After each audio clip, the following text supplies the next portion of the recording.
अस्सलामुअलैकुम दोस्तों, मेरा नाम है ज़ीशान और आप देख रहे हो Z4U स्टूडियो।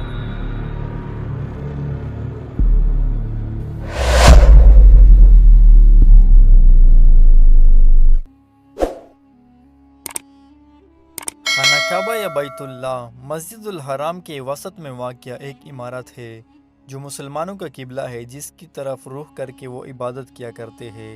ये दीन इस्लाम का मुक़द्दस तरीन मुकाम है। साहिब हैसियत मुसलमानों पर ज़िंदगी में एक मरतबा बैतुल्लाह का हज करना फ़र्ज़ है।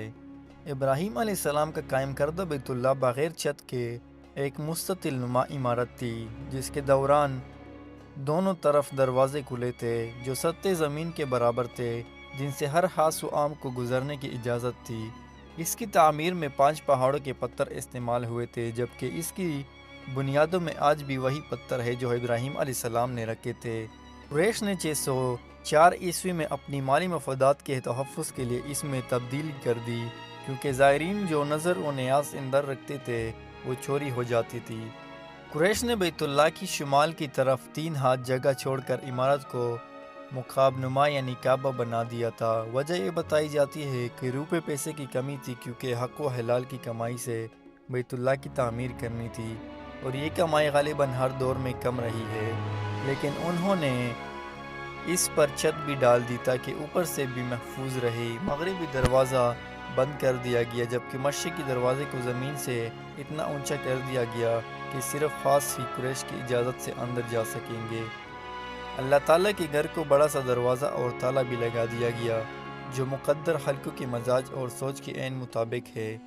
हालांकि नबी पाक सल्लल्लाहु अलैहि वसल्लम जो इस तामीर में शामिल थे और हजर असवद को इसकी जगह रखने का मशहूर ज़माना वाक़या भी रुनुमा हुआ था कि ख्वाहिश थी कि बैतुल्लाह को इब्राहीम अलैहिस्सलाम की तामीर के मुताबिक ही बनाया जाए। अब्दुल्ला बिन ज़ुबैर जो आयशा के बांजे थे और इमाम हुसैन की शहादत के बतौर एहतजाज पजीद माविया से बगावत करते हुए मक्का में अपनी खुद मुख्तारी का ऐलान किया था। उन्होंने नबी पाक सल्लल्लाहु अलैहि वसल्लम की ख्वाहिश का एहतराम करते हुए 685 ईस्वी में बैतुल्लाह को दोबारा इब्राहीमी तर्जी पर तामीर करवाया था, मगर हज्जाज बिन यूसुफ ने 693 ईस्वी में उन्हें शिकस्त दी तो दोबारा कुरैश की तर्ज पर तामीर करा दिया गया, जिसे बाद अज़ा तमाम मुसलमान हुक्मरानों ने बराबर कर दिया। खाना काबा के अंदर 3 सतून और 2 छतें हैं। बाब काबा की मुतवाज़ी एक और दरवाज़ा था, दीवार में निशान नज़र आता है। यहाँ नबी पाक सल्लल्लाहु अलैहि वसल्लम नमाज अदा किया करते थे। काबा के अंदर रुकन इराकी के पास बाब तौबा है जो अल-मुमिनीन के 50 सीढ़ियाँ है जो काबा की छत तक जाती है। छत पर सिवाय मीटर के शीशे का एक हास है जो कुदरती रोशनी अंदर पहुंचाता है। काबा के अंदर संगमरमर के पत्थरों से तामीर हुई है और कीमती पर्दे लटके हुए हैं, जबकि कदीम हिदायत पर मबनी है कि एक संदूक भी अंदर रखा हुआ है।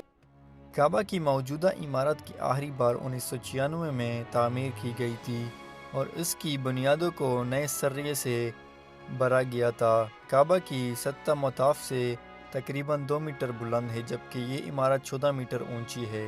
काबा की दीवारें 1 मीटर से ज़्यादा चौड़ी है, जबकि इसकी शुमाल की तरफ नसफ दायरे में जो जगह है इसे हतीम कहते हैं।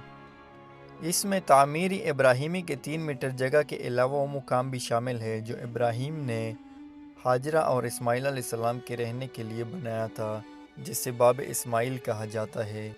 हतीम जैसे हजर इस्माइल अलैहिस्सलाम भी कहा जाता है। खाना काबा की शुमाल की तरफ एक दीवार है जिसके बाहर से तवाफ़ किया जाता है। इस दीवार के मुतालिक कहा जाता है कि वह खाना काबा में शामिल थी।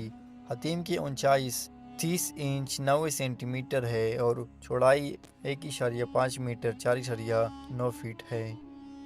खाना काबा से तकरीबन 13.25 मीटर मशरिक़ की जानिब मुकाम इब्राहीम अलैहिस्सलाम कायम है। ये वो पत्थर है जो बैतुल्लाह की तामीर के वक़्त इब्राहीम अलैहिस्सलाम ने अपनी कद से ऊंची दीवार कायम करने के लिए इस्तेमाल किया था, ताकि वो इस पर ऊंचे होकर दीवार तामीर करे। 1967 से पहले इस मुकाम पर एक कमरा था, मगर अब सोने की एक खाली जाली में बंद है। इस मुकाम को मसल्ले का दर्जा हासिल है और इमाम काबा इसी की तरफ से काबा की तरफ रुख करके नमाज पढ़ते हैं। तवाफ़ के बाद यहाँ 2 रकात नफल पढ़ा का हुक्म है।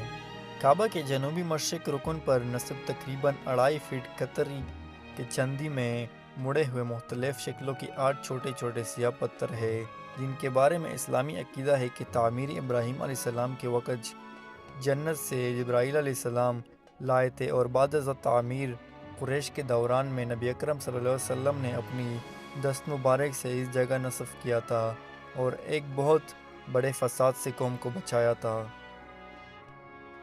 جسے بعد میں چاندی میں موڑ دیا گیا۔ کعبہ شریف کے طواف کے بعد حجر اسود سے شروع ہوتا ہے، اور ہر چکر پر اگر ممکن ہو تو حجر اسود کو بوس دینا چاہیے، ورنہ دور سے ہی ہاتھ کی اشارے سے بوس دیا جا سکتا ہے۔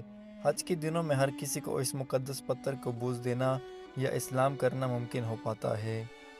مسجد الحرام میں کعبہ کی جنوب مشرق میں تقریباً 21 میٹر کے فاصلے پر تہ خانے میں ابو زمزم کا کنواں ہے، جو ابراہیم علیہ السلام اور ہاجرہ کے شیر خوار بیٹے اسماعیل علیہ السلام کی پیاس بجھانے کے بہانے اللہ تعالیٰ نے تقریباً 4000 سال قبل ایک معجزے کی صورت میں مکہ مکرمہ کے بے آب و گیا ریگستان میں جاری کیا، جو وقت کے ساتھ سوکھ گیا تھا۔